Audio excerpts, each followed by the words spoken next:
इस बार इस टर्मिनेटर के खुद टर्मिनेट होने की नौबत आ गई है। गोटाबाया राजपक्षे श्रीलंका के राष्ट्रपति होने के साथ वहां के रक्षा मंत्री भी थे, लेकिन बड़ी बात यह है कि आज श्रीलंका के लोगों ने उन्हें देश छोड़कर भागने के लिए मजबूर कर दिया है। इससे पता चलता है कि एक लोकतांत्रिक देश में लोगों की ताकत से बड़ा कुछ भी नहीं होता। श्रीलंका के मौजूदा हालात में पहला बड़ा सबक यही छिपा है कि अगर किसी देश की राजनीतिक व्यवस्था एक परिवार के इर्द गिर्द सिमट जाए तो उस देश का बर्बाद होना निश्चित है। असल में श्रीलंका का ये हाल राजपक्षे परिवार की वजह से हुआ है। आर्थिक संकट से पहले श्रीलंका की सरकार में और देश के तमाम बड़े संवैधानिक पदों पर राजपक्षे परिवार का ही कब्जा हुआ करता था और श्रीलंका की सरकार में इस परिवार के कुल 7 लोग थे। क्योंकि इसे आप समझिए कि किस तरह से परिवारवाद की वजह से एक देश आज तबाही के कगार पर पहुंच गया। इनमें गोटाबाया राजपक्षे श्रीलंका के राष्ट्रपति थे, उनके भाई महिंदा राजपक्षे श्रीलंका के प्रधानमंत्री थे, चमल राजपक्षे सरकार में सिंचाई मंत्री थे और सबसे छोटे भाई बासिल राजपक्षे वित्त मंत्री थे। यानी चारों भाई सरकार में बड़े पदों पर आसीन थे। और इसके अलावा प्रधानमंत्री महिंदा राजपक्षे के पुत्र नमल राजपक्षे खेल मंत्री थे और सिंचाई मंत्री चमल राजपक्षे के पुत्र शिशेंद्र राजपक्षे सरकार में जूनियर मिनिस्टर थे।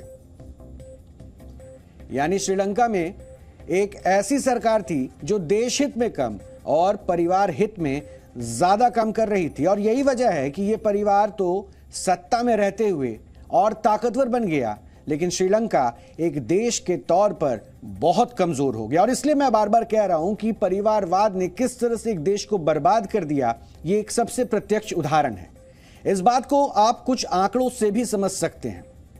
श्रीलंका के कुल बजट का 75% हिस्सा उन मंत्रालयों को अलॉट होता था जिनकी जिम्मेदारी राजपक्षे परिवार के सदस्यों के पास होती थी। यानी कि जो राजपक्षे परिवार के सदस्य हैं उनके पास जो मंत्रालय है वहां पे बजट का ये एलोकेशन ज्यादा होता था। यानी मान लीजिए श्रीलंका का सालाना बजट जो एनुअल बजट है वो 100 रुपए है, तो इसमें से 75 रुपए उन मंत्रालयों को मिल जाते थे जो राजपक्षे परिवार के पास होते थे। ऐसा करके इस परिवार ने श्रीलंका को खूब लूटा और देश को आर्थिक संकट की आग में झोंक दिया। इसके अलावा राजपक्षे परिवार ने श्रीलंका को एक प्राइवेट कंपनी की तरह चलाने की कोशिश की और अपने हिसाब से संविधान में कई बड़े बदलाव भी किए। जैसे पूर्व प्रधानमंत्री महिंदा राजपक्षे अपने भाई बासिल राजपक्षे को सरकार में वित्त मंत्री बनाना चाहते थे, लेकिन बासिल राजपक्षे के पास 2 देशों की नागरिकता थी।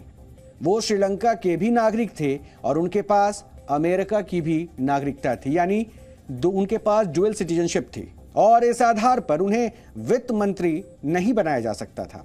लेकिन महिंदा राजपक्षे ने ऐसा करने के लिए संविधान में ही तब्दीली कर दी, बदलाव कर दिया और गोटाबाया राजपक्षे ने राष्ट्रपति के तौर पर इस संशोधन को अपनी अनुमति भी दे दी।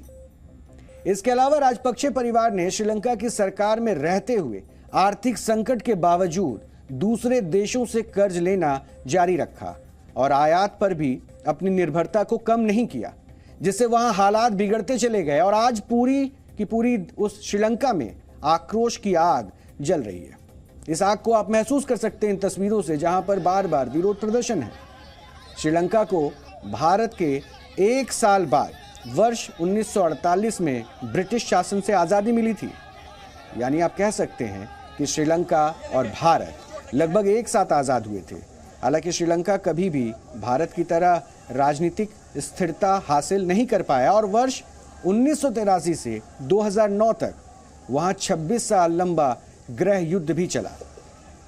ये उसी दौर की बात है जब श्रीलंका में आतंकवादी संगठन liberation tigers of Tamil Eelam यानी कि LTTE श्रीलंकन तमिल्स के लिए एक अलग देश की मांग कर रहा था।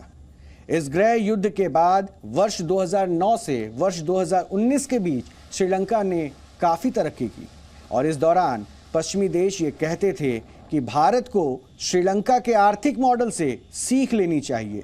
यानी श्रीलंका उनके लिए एक उदाहरण के तौर पर रखा जा रहा था कि भारत इसको देखे और इससे सीखे।